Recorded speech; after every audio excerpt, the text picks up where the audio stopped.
Here I have Google Pixel 6a, and today I'm going to show you how to change volume buttons function in camera on this device. Firstly, you have to open camera, tap on the gear icon, then go to more settings, then go to the gestures, volume key action, and you can set it to shutter, zoom, volume, or just disable it.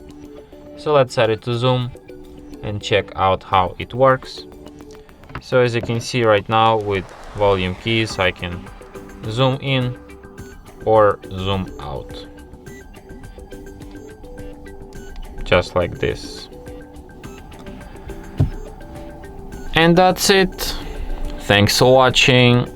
If you find this tutorial useful, don't forget to hit that like button and subscribe to our channel.